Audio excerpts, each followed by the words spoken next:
ನಮಸ್ಕಾರ ಸ್ನೇಹಿತರೆ. ಒಂದು ಕಡೆ ಭೀಕರ ಯುದ್ಧ ನಡೀತಾ ಇದೆ, ಮತ್ತೊಂದು ಕಡೆ ಅದೇ ಯುದ್ಧವನ್ನು ಬಳಸಿಕೊಂಡು ಇರಾನ್ ಪ್ರತಿದಿನ $139 ಮಿಲಿಯನ್ ಅಂದರೆ $1200 ದುಡ್ಡನ್ನು ಮಾಡ್ಕೊಳ್ತಾ ಇದೆ, ಲಾಭ ಮಾಡ್ಕೊಳ್ತಾ ಇದೆ. ಇರಾನ್ನ ಸರ್ವನಾಶ ಮಾಡ್ತೀವಿ, ಆರ್ಥಿಕವಾಗಿ ಮುಗಿಸ್ಬಿಡ್ತೀವಿ ಅಂತೆಲ್ಲ ಟ್ರಂಪ್ ಅಬ್ಬರಿಸ್ತಾ ಇದ್ರು. ಆದರೆ ಟ್ರಂಪ್ ಪ್ಲಾನ್ ಈಗ ಉಲ್ಟಾ ಆಗ್ತಿದೆ.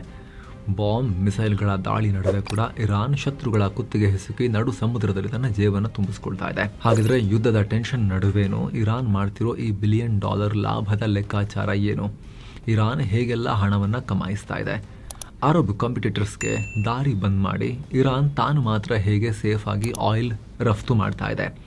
ಅಮೆರಿಕದ ಕಣ್ಣಿಗೆ ಮಣ್ಣೆರಚಿ ಇರಾನ್ ಆಡ್ತಿರೋ ರಹಸ್ಯ ಆಟ ಹೇಗಿದೆ? ಎಲ್ಲವನ್ನ ಕ್ವಿಕ್ ಆಗಿ ನೋಡ್ತಾ ಹೋಗೋಣ.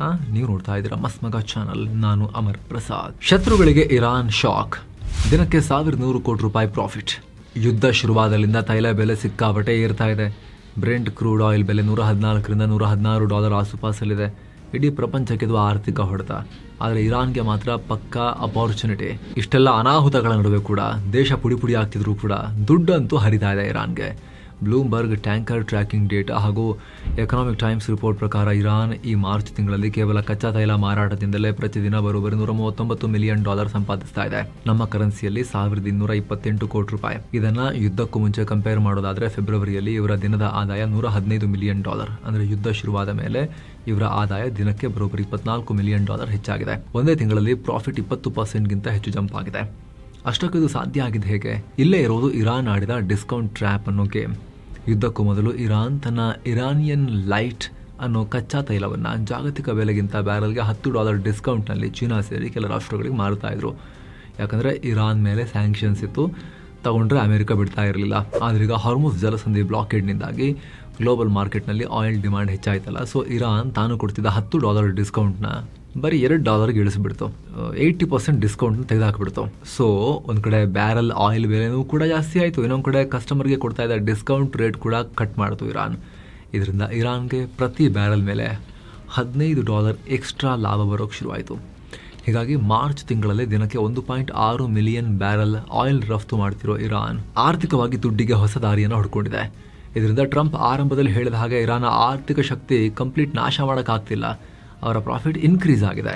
ಸೆಲೆಕ್ಟಿವ್ ಬ್ಲಾಕೇಡ್ ಇರಾನ್ನ ಬ್ರಹ್ಮಾಸ್ತ್ರ. ಹೊರ್ಮುಜ್ ಬಂದಾದರೆ ಇರಾನ್ ಆಯಿಲ್ ಹೆಂಗೆ ರಫ್ತು ಮಾಡ್ತಿದೆ ಅಂತ ಹೇಳಿ ಅವ್ರು ಬೇರೆಯವ್ರಿಗೆ ಸಮಸ್ಯೆ ಕೊಡ್ತಿರೋದು, ಅವ್ರಿಗೆ ಅವ್ರು ಸಮಸ್ಯೆ ಕೊಡ್ಕೊತಾ ಇಲ್ಲ.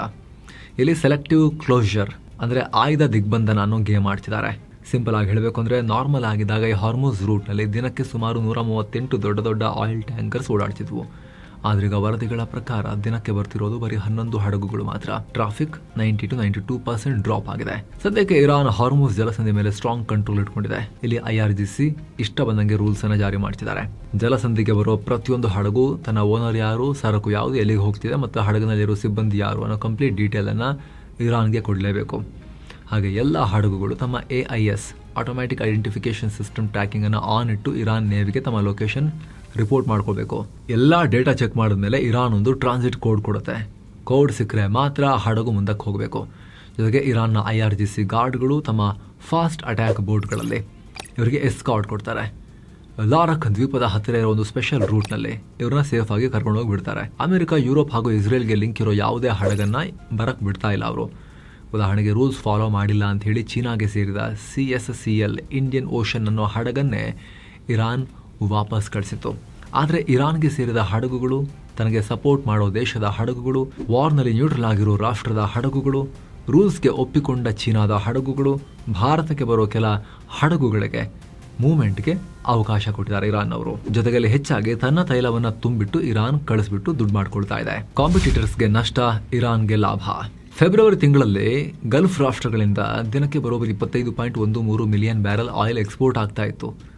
ಸೌದಿ, UAE, ಕುವೈತ್, ಕತಾರ್ ಅಂತ. ಆದರೆ ಮಾರ್ಚ್ ಮಧ್ಯಭಾಗಕ್ಕೆ ಇದು ಬರೀ 9.71 ಮಿಲಿಯನ್ ಬ್ಯಾರಲ್ಗೆ ಕುಸಿದು ಹೋಗಿದೆ. 61% ಎಕ್ಸ್ಪೋರ್ಟ್ ಗಾನ್. ದಿನಕ್ಕೆ 7ರಿಂದ 10 ಮಿಲಿಯನ್ ಬ್ಯಾರಲ್ ಆಯಿಲ್ ಮಾರ್ಕೆಟ್ಗೆ ಬರೋದೇ ನಿಂತು ಹೋಗಿದೆ. ಒಂದೊಂದೇ ದೇಶದ ಪರಿಸ್ಥಿತಿ ನೋಡಿ. ಸೌದಿ ಅರೇಬಿಯಾ, ಇವರ ಉತ್ಪಾದನೆ ದಿನಕ್ಕೆ 2.5 ಮಿಲಿಯನ್ ಬ್ಯಾರಲ್ ಕುಸಿದು ಹೋಗಿದೆ. ಸೌದಿ ಹತ್ರ ಕೆಂಪು ಸಮುದ್ರದ ಯಾನ್ಬು ಪೋರ್ಟ್ಗೆ ಕನೆಕ್ಟ್ ಮಾಡೋ petrol line, east west pipeline ಅಂತ ಆಲ್ಟರ್ನೇಟಿವ್ ಪೈಪ್ಲೈನ್ ಇದೆ. ಅದರ ಕೆಪಾಸಿಟಿ ದಿನಕ್ಕೆ 7 ಮಿಲಿಯನ್ ಬ್ಯಾರಲ್ ಮಾತ್ರ. ಅದು ಆಲ್ರೆಡಿ ಫುಲ್ ಆಗಿದೆ. ಇನ್ನು ಒಂದು ಹನಿ ಎಕ್ಸ್ಟ್ರಾ ಕಳಿಸೋಕ್ಕೂ ಅಲ್ಲಿ ಜಾಗ ಇಲ್ಲ. ಅದರಲ್ಲೂ ಈ ಪೈಪ್ಲೈನ್ ಮೂಲಕ ರೆಡ್ ಸಿಗೆ ಆಯಿಲ್ ಕಳಿಸಿದ್ರು. ಅಲ್ಲೂ ಇರಾನ್ ಬೆಂಬಲಿತ ಹುತಿ ಉಗ್ರರ ಕಾಟ ಶುರುವಾಗಿದೆ. ನಿಧಾನಕ್ಕೆ ಅವರು ಕೂಡ ವಾರ್ನಿಂಗ್ ಶಾಟ್ಸ್ ಅನ್ನ ಫೈರ್ ಮಾಡೋಕೆ ಶುರು ಮಾಡಿದ್ದಾರೆ ಹೂತಿಗಳು. ಆ ಕೆಂಪು ಸಮುದ್ರದಲ್ಲಿ ಸುಯೆಜ್ ಕೆನಾಲ್ನಿಂದ ಈ ಕಡೆ ಕನೆಕ್ಟ್ ಆಗೋಣ ಅಂದ್ರೂ ಕೂಡ ಆ ಜಲಸಂಧಿ ಮಾರ್ಗದಲ್ಲೂ ಕೂಡ ನಾವು ಆಟ ಆಡಬಲ್ಲಿವೆ ಅಂತ ಹೇಳಿ ಇರಾನ್ ಹೂತಿಗಳ ಮೂಲಕ ವಾರ್ನಿಂಗ್ ಅನ್ನ ಕೊಡಿಸ್ತಾ ಇದೆ.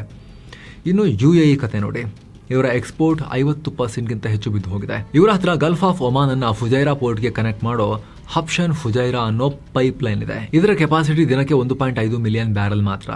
ಇದು ಕೂಡ ಸಾಕಾಗ್ತಿಲ್ಲ UAEಗೆ. ಕುವೈತ್ ಅಂತೂ ಸಂಪೂರ್ಣವಾಗಿ ಕೈ ಚೆಲ್ಲಿದೆ. ನಮ್ಮ ಕೈಲಿ ಆಯಿಲ್ ಕಳಿಸಕ್ ಆಗಲ್ಲ ಅಂತ ಅಫಿಷಿಯಲ್ ಆಗಿ ಫೋರ್ಸ್ ಮೆಜೂರ್ ಡಿಕ್ಲೇರ್ ಮಾಡಿದೆ. ಇದು ರಿಕವರ್ ಆಗೋಕೆ ಕನಿಷ್ಠ 3-4 ತಿಂಗಳು ಬೇಕು. ಇರಾಕ್ನ ದಕ್ಷಿಣ ಭಾಗದ ಆಯಿಲ್ ಫೀಲ್ಡ್ಗಳು 80% ಬಂದ್ ಆಗಿವೆ, ಇರಾಕಲ್ಲೂ ಕೂಡ. ಆದ್ರೆ ಇರಾನ್ ಮಾತ್ರ ಆರಾಮಾಗಿ ತನ್ನ ಖಾರ್ಗ್ ದ್ವೀಪದ ಟರ್ಮಿನಲ್ ಮೂಲಕ ಫುಲ್ ಸ್ವಿಂಗ್ ನಲ್ಲಿ ಸೇಲ್ ಮಾಡ್ತಾ ಇದೆ. ಅರಬ್ ರಾಷ್ಟ್ರಗಳ ಆರ್ಥಿಕತೆಗೆ ಹೊಡೆತ ಕೊಟ್ಟು ಅವರ ಕಸ್ಟಮರ್ಸ್ಗೂ ನಾನೇ ಆಯಿಲ್ ಕೊಡ್ತೀನಿ ಬನ್ನಿ, ನಮ್ಮ ಹತ್ರ ತಗೊಂಡ್ರೆ ನಿಮ್ಗೆ ಆರಾಮಾಗಿ ಬಿಡ್ತೀವಿ ಅಂತ ಹೇಳಿ ತುಂಬಿ ಕಳಿಸ್ತಾ ಇದ್ದಾರೆ. ಅಮೆರಿಕಾಗೆ ಬ್ಲಾಕ್ ಮೇಲ್, ಸೇಫ್ ಆಯಿತು ಖಾರ್ಗ್ ಐಲ್ಯಾಂಡ್. ಬರೀ ಹಣದ ವಿಚಾರ ಅಲ್ಲ ಇಲ್ಲಿ. ಇರಾನ್ಗೆ ಬ್ಲಾಕೇಡ್ ನಿಂದ ಸಿಕ್ಕಿರೋ ಅತಿ ದೊಡ್ಡ ಲಾಭ ಅಂದ್ರೆ ಜಿಯೋಪೊಲಿಟಿಕಲ್ ಲೆವರೇಜ್, ರಾಜತಾಂತ್ರಿಕ ಕಂಟ್ರೋಲ್. ಡೈರೆಕ್ಟ್ ಆಗಿ ಅಮೆರಿಕವನ್ನೇ ಬ್ಲಾಕ್ ಮೇಲ್ ಮಾಡೋ ಲೆವೆಲ್ಗೆ. ಇರಾನ್ನ 90% ತೈಲ ರಫ್ತಾಗೋದು ಖಾರ್ಗ್ ಐಲ್ಯಾಂಡ್ ನಿಂದ, ಟರ್ಮಿನಲ್ ನಿಂದ. ಇಸ್ರೇಲ್ ಮತ್ತೆ ಅಮೆರಿಕ ಮನಸ್ಸು ಮಾಡಿದ್ರೆ ಒಂದೇ ಒಂದು ಬಾಂಬ್ ಹಾಕಿ ಅಥವಾ ಒಂದು ಆಪರೇಷನ್ ಮಾಡಿ ಐಲ್ಯಾಂಡ್ ಅನ್ನ ಧ್ವಂಸ ಮಾಡ್ಬೋದು, ಇಲ್ಲಾಂದ್ರೆ ಕಂಟ್ರೋಲಿಗೆ ತಗೋಬಹುದು. ಆದ್ರೆ ಅವ್ರು ಹಂಗೆ ಮಾಡ್ತಿಲ್ಲ. ಡೊನಾಲ್ಡ್ ಟ್ರಂಪ್ ವಾರ್ನಿಂಗ್ ಕೊಟ್ಟರು ಕೂಡ ಈ ಕ್ಷಣ ತನಕ, ವಿಡಿಯೋ ರೆಕಾರ್ಡ್ ಆಗೋ ತನಕ ದಾಳಿ ಆಗಿರಲಿಲ್ಲ. ಸಣ್ಣ ಪುಟ್ಟ ಡ್ಯಾಮೇಜಸ್ ಅಲ್ಲಿ ಮಾಡಿದ್ರು, ಬಟ್ ಫುಲ್ ಡಿಸ್ಟ್ರಕ್ಷನ್ ಮಾಡಿರಲಿಲ್ಲ. ಯಾಕಂದ್ರೆ ಅಮೆರಿಕ ಅಲ್ಲಿ ದಾಳಿ ಮಾಡಿದ್ರೆ ವಶಕ್ಕೆ ತಗೊಂಡ್ರೆ ಐಲ್ಯಾಂಡನ್ನು ಪೂರ್ತಿಯಾಗಿ, ಇರಾನ್ ಹಾರ್ಮುಜ್ ಜಲಸಂಧಿಯನ್ನು ಕಂಪ್ಲೀಟ್ ಆಗಿ ಅಂದರೆ 100% ಬ್ಲಾಕ್ ಮಾಡಿಬಿಡುತ್ತೆ.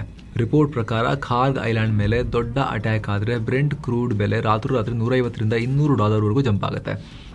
ಆವ್ರೇಜ್ ಆಗಿ $153 ಅಂತೂ ಪಕ್ಕಾ ಅಂತ ಹೇಳ್ತಿದ್ದಾರೆ. ಭಾಳ ಹಿಂದೇನಿಲ್ಲ, ಈಗ $120 ಹತ್ತಿರಕ್ಕಿದೆ. 115, 116, 117, 120, 110 ಈ ರೇಂಜಲ್ಲಿದೆ. ಸೀದಾ ಹೋಗ್ಬಿಡುತ್ತೆ ಅಷ್ಟೇ ಮೇಲಕ್ಕೆ. ಬ್ಲ್ಯಾಕ್ ರಾಕ್ ಕಂಪನಿಯ CEO ಲ್ಯಾರಿ ಫಿಂಕ್ ಕ್ಲಿಯರ್ ಆಗಿ ಹೇಳಿದ್ದಾರೆ, ಆಯಿಲ್ ರೇಟ್ $150 ಟಚ್ ಆದರೆ ಇಡೀ ಪ್ರಪಂಚದಲ್ಲಿ ಭೀಕರ ರಿಸೆಷನ್, ಗ್ಲೋಬಲ್ ರಿಸೆಷನ್, ಆರ್ಥಿಕ ಹಿಂಜರಿತ ಜಾಗತಿಕವಾಗಿ ಆಗುತ್ತೆ. ಅಮೆರಿಕನ್ ಎಕಾನಮಿಯನ್ನು ಕೂಡ ಅಲುಗಾಡಿಸಿ ಹಾಕುತ್ತೆ ಅಂತ ವಾರ್ನಿಂಗ್ ಕೊಟ್ಟಿದ್ದಾರೆ. ಕುವೈತ್ ಪೆಟ್ರೋಲಿಯಂ CEO ಹೇಳೋ ತರ ಹಾರ್ಮುಜ್ ಜಲಸಂಧಿಗೆ ಪ್ರಪಂಚದಲ್ಲಿ ಬೇರೆ ಆಲ್ಟರ್ನೇಟಿವ್ ರೂಟ್ ಇಲ್ವೇ ಇಲ್ಲ. ಇದೇ ಭಯ ಹುಟ್ಟಿಸಿ ಇರಾನ್ ತನ್ನ ಖಾರ್ಗ್ ಐಲ್ಯಾಂಡ್ ಅನ್ನ ಸದ್ಯಕ್ಕೆ ಸೇಫ್ ಆಗಿ ಇಟ್ಕೊಂಡಿದೆ. ಇದೇ ಕಾರಣಕ್ಕೆ ಇಸ್ರೇಲ್ ರಾತ್ರಿ ಖಾರ್ಗ್ ಐಲ್ಯಾಂಡ್ಗೆ ಒಂದ್ಸಲಿ ದಾಳಿ ಮಾಡಿ ಹೊಡೆದ್ರೂ ಕೂಡ ಅಮೆರಿಕ ರೊಚ್ಚಿಗೆದಿರೋದು ಇಸ್ರೇಲ್ ಮೇಲೆನೆ. ಅದಕ್ಕೆ ಹೊಡೆಯಕ್ಕೆ ಯಾರು ಹೇಳಿದ್ ನಿಮಗೆ ಅಂತ ಹೇಳಿ. ಎನರ್ಜಿ ಇನ್ಫ್ರಾ ಮೇಲೆ ದಾಳಿ ಮಾಡ್ತೀನಿ ಅಂತ ಹೇಳಿ Trump 24 hours, 48 hours, 5 days, 10 days ಅಂತ ಹೇಳಿ ಮುಂದಕ್ಕೆ ಹಾಕೊಂಡು ಹೋಗ್ತಿರೋದು. ಮಿಲಿಟರಿ ಬಿಲ್ಡಪ್ ಮಾಡಿ ಇರಾನ್ನ ಹೆಂಗಾದ್ರೂ ಮಾಡಿ ಬಗ್ಸ್ಬಿಡೋಣ ಅಂತ ಟ್ರೈ ಮಾಡ್ತಿರೋದು. ನಡು ಸಮುದ್ರದ ಟೋಲ್ ಗೇಟ್, ಎಕ್ಸ್ಟ್ರಾ ಬೋನಸ್. ಹೈವೇಗಳೆಲ್ಲ ನಿಮ್ಗೆ ಅಡ್ಡಾಕೊಂಡು ಟೋಲ್ ತಗೊಂಡ್ತಾರಲ್ಲ, ಇರಾನ್ ಕೂಡ ಅದನ್ನೇ ಮಾಡ್ತಾ ಇದೆ ಈಗ ಸಮುದ್ರದಲ್ಲಿ. ತನ್ನ ಕರಾವಳಿಯ ಖೇಶ್ ಮತ್ತು ಲಾರಕ್ ದ್ವೀಪಗಳ ನಡುವೆ ಒಂದು ಬೈಪಾಸ್ ರೂಟ್ ಅನ್ನು ಸೃಷ್ಟಿ ಮಾಡಿದೆ. ಅಲ್ಲಿ ಬರೋ ಹಡಗುಗಳಿಂದ ಸುಲಿಗೆ ಮಾಡ್ತಾ ಇದ್ದಾರೆ. ರಿಪೋರ್ಟ್ಸ್ ಪ್ರಕಾರ ಮಾರ್ಗದಲ್ಲಿ ಸೇಫ್ ಆಗಿ ಪಾಸ್ ಆಗಬೇಕು ಅಂದ್ರೆ ಪ್ರತಿಯೊಂದು ಹಡಗು ಮಿನಿಮಮ್ $2 ಮಿಲಿಯನ್, 16 ಕೋಟಿ ರೂಪಾಯಿ ಟೋಲ್ ಕಟ್ಬಿಟ್ಟು ಹೋಗಬೇಕು ಇರಾನ್ಗೆ. ವಿಶೇಷ ಅಂದ್ರೆ ಪೇಮೆಂಟ್ ನಡೀತಿರೋದು ಡಾಲರ್ನಲ್ಲಿ ಅಲ್ಲ, ಚೀನಾದ ಯುವಾನ್ ಕರೆನ್ಸಿಯಲ್ಲಂತೆ. ಆಲ್ರೆಡಿ 20ಕ್ಕೂ ಅಧಿಕ ದೊಡ್ಡ ಹಡಗುಗಳು ಈ ಟೋಲ್ ಕಟ್ಟಿ ಪಾಸ್ ಆಗಿವೆ ಅಂತ ಹೇಳಲಾಗ್ತಿದೆ. ಆ ರೀತಿ ರಿಪೋರ್ಟ್ಸ್ ಇವೆ. ಅಷ್ಟಕ್ಕೂ ಈ ಟೋಲ್ ಕಟ್ತಿರೋರು ಯಾರು? ಜಾಂಬಿ ಟ್ಯಾಂಕರ್ಗಳು ಅಥವಾ ಶಾಡೋ ಫ್ಲೀಟ್ಸ್. ಅಮೆರಿಕದ ಕಟ್ಟುನಿಟ್ಟಿನ ಸ್ಯಾಂಕ್ಷನ್ಸ್ ಬೈಪಾಸ್ ಮಾಡಿ ಕದ್ದು ಮುಚ್ಚಿ ತೈಲ ಸಾಗಿಸೋ ಸ್ಮಗ್ಲರ್ಗಳಿಗೆ ರೂಟಿಗೆ ಅನಿವಾರ್ಯ. ಅಮೆರಿಕದ ಸ್ಯಾಟಲೈಟ್ಗಳಿಗೆ ಸಿಕ್ಕಿಬಿಡಬಾರ್ದು ಅಂತಲೇ ಇವರು ಗುಜರು ಸೇರಿರುವ ಹಡಗುಗಳ ಐಡೆಂಟಿಟಿಯನ್ನ ಕದ್ದು ಓಡಾಡ್ತಿದ್ದಾರೆ. ಉದಾಹರಣೆಗೆ ಜಮಾಲ್ ಅನ್ನೋದು ನಮ್ಮ ಭಾರತದ ಗುಜರಾತ್ನ ಅಲಂಗಲ್ಲಿ ಗುಜರಿಗೆ ಆಲ್ರೆಡಿ ಸ್ಕ್ರಾಪ್ ಆಗಿರೋ ಹಡಗಿನ ಹೆಸರದು. ಆ ಹೆಸರನ್ನ ಕದ್ಕೊಂಡು ಇನ್ನೊಂದು ಹಡಗು ಅಲ್ಲಿ ಹೊರ್ಮುಜ್ ಹತ್ರ ಓಡಾಡ್ತಿದೆ. ಹಾಗೆ ಬಾಂಗ್ಲಾದೇಶದಲ್ಲಿ 5 ವರ್ಷದ ಹಿಂದೆ ಸ್ಕ್ರಾಪ್ ಆದ ನಬೀನ್ ಹಡಗಿನ ಹೆಸರನ್ನ ಕೂಡ ಇಲ್ಲಿ ಇನ್ನೂ ಯಾವುದೋ ಒಂದು ಹಡಗು ಇಟ್ಕೊಂಡು ಓಡಾಡ್ತಿದೆ. ಹಾಗಿದ್ರೆ ಯಾಕೆ ಕಳ್ಳ ಸಾಗಾಣಿಕೆ ಮಾಡೋರು $2-3 ಮಿಲಿಯನ್ ಎಕ್ಸ್ಟ್ರಾ ಕೊಡ್ತಾರೆ? Simple calculation. ಒಂದು ಅಲ್ಟ್ರಾ ಲಾರ್ಜ್ ಹಡಗು ಅಂದ್ರೆ 2-3 ಮಿಲಿಯನ್ ಬ್ಯಾರಲ್ ಆಯಿಲ್ ಅನ್ನ ಕ್ಯಾರಿ ಮಾಡುತ್ತೆ ಅಂತ ಇಟ್ಕೊಳ್ಳಿ. ಇವತ್ತಿನ ಮಾರ್ಕೆಟ್ ರೇಟ್ನಲ್ಲಿ ಅದರ ಬೆಲೆ $230ರಿಂದ $480 ಮಿಲಿಯನ್ ಇರುತ್ತೆ. ಸಾವಿರಾರು ಕೋಟಿ ರೂಪಾಯಿ ವ್ಯವಹಾರ ಇದು. ಇಷ್ಟು ದೊಡ್ಡ ಮೊತ್ತದ ಸರಕನ್ನ ಸೇಫ್ ಆಗಿ ಸಾಗಿಸೋಕೆ ಬರೀ $2 ಮಿಲಿಯನ್ ಟೋಲ್ ಕಟ್ಟೋದು ದೊಡ್ಡ ಮ್ಯಾಟರ್ ಆಗುತ್ತಾ? ಲೆಕ್ಕ ಹಾಕಿದ್ರೆ ಇದು ಟೋಟಲ್ ವ್ಯಾಲ್ಯೂನ 0.42%ನಿಂದ 0.87% ಮಾತ್ರ. ಬರೀ 1%ಗಿಂತ ಕಮಿಷನ್ ಕೊಟ್ಟು ಹಡಗು ಸೀಸ್ ಆಗೋ ರಿಸ್ಕ್ ಇಂದ ಇವರು ಬಚಾವಾಗ್ತಿದ್ದಾರೆ. ಇದೇ ಭಯವನ್ನ ಬಂಡವಾಳ ಮಾಡಿಕೊಂಡು ಇರಾನ್ ನಡು ಸಮುದ್ರದಲ್ಲಿ ಟೋಲ್ ಗೇಟ್ ಹಾಕೊಂಡ್ಬಿಟ್ಟಿದೆ. ಸೊ ಈ ತರ ಬೇರೆ ಬೇರೆ ಮಜಲುಗಳಲ್ಲಿ ಆಯಿಲ್ ಅಂಡ್ ವಾರ್ ಗೇಮ್ ನಡೀತಾ ಇದೆ ಸ್ನೇಹಿತರೆ. ಅದರಲ್ಲಿ ಇರಾನ್ನ ಈ ಅಕ್ಷಯ ಪಾತ್ರೆ ಬಗ್ಗೆ ನಿಮಗೆ ಮಾಹಿತಿ ಕೊಡೋ ಪ್ರಯತ್ನ ನಾವು ಮಾಡಿದ್ದೇವೆ. ಈ ಆಟ ಎಲ್ಲಿವರೆಗೆ ನಡೆಯುತ್ತೆ? ಯುದ್ಧದ ಆಟ ಮತ್ತು ಈ ತೈಲ ಬೆಲೆ ಮತ್ತು ಹೊರ್ಮುಜ್ ಜಲಸಂಧಿ ಬ್ಲಾಕ್ ಮಾಡಿಕೊಂಡು ಜಗತ್ತನ್ನ ಒತ್ತಡಾಗಿ ಇಟ್ಕೊಂಡಿರೋ ಆಟ. ಅದು ಈಗ ಬಹಳ ಕುತೂಹಲ, ಯಾಕಂದ್ರೆ ಇಡೀ ಜಗತ್ತಿನ ಹಣೆ ಬರಹವನ್ನು ನಿರ್ಧಾರ ಮಾಡುತ್ತೆ. ಅದು ಇದಕ್ಕೆ ಸಂಬಂಧಪಟ್ಟಂತೆ ಏನೇ ಅಪ್ಡೇಟ್ ಬಂದರೂ ಕೂಡ ನಾವು ನಿಮಗೆ ಟೈಮ್ಲಿಯಾಗಿ ತಲುಪಿಸ್ತಾನೆ ಇರ್ತೇವೆ. ಈ ರಿಪೋರ್ಟ್ ಬಗ್ಗೆ ನಿಮ್ಮ ಒಪಿನಿಯನ್ ಮಿಸ್ ಇಲ್ಲದೆ ಕಾಮೆಂಟ್ ಮಾಡಿ ತಿಳಿಸಿ. ಹಾಗೆ ಸ್ನೇಹಿತರೆ, ವಿಡಿಯೋ ಕೆಳಗಿರೋ ಜಾಯಿನ್ ಬಟನ್ ಮೂಲಕ ಆಸಕ್ತ ವೀಕ್ಷಕರು ಮಸ್ಮಗ ಪ್ರೀಮಿಯಂ ಸದಸ್ಯರಾಗಬಹುದು. ಎಲ್ಲ ಮೆಂಬರ್ ಓನ್ಲಿ ವಿಡಿಯೋಸ್ ಅನ್ನ ನೋಡೋಕೆ ಶುರು ಮಾಡಬಹುದು. ಮತ್ತೆ ಭೇಟಿ ಆಗ್ತಿರೋಣ. ನಮಸ್ತೆ.